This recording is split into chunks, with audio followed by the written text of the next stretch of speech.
swerte ug simbolo sa panaghiusa sa matag miyembro sa pamilya.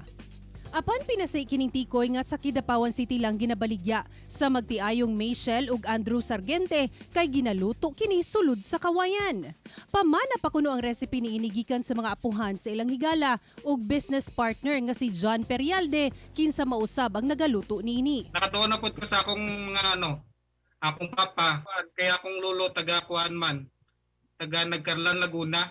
Dili sayo ng pagluto niini. Una, pilion ang nipis nga kawayan, limpyuhan ug paugahon kini sulod sa 4 ka oras.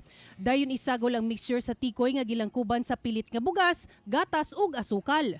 Isulod kini sa kawayan, tabunan og dahon sa saging ug pabukalan kini sulod sa 7 hangtod na 10 ka oras pinaagi sa hinay lang nga kalayo.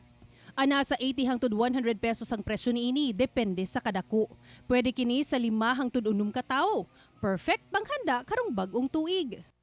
Yan sa tikoy sa kawayan, ma'am. Ang aroma sa kawayan, ma'am, mao to siya ang murag magpa-level up sa tikoy sa kawayan.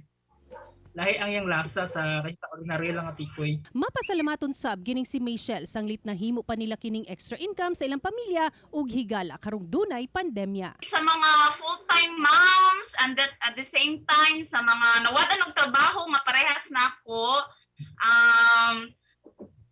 ang Ginoo nagahatag lang gid og mga resources, then di na ta magwalag paglaom. Ako si Sarah Hilomen Velasco para sa One Mindanao.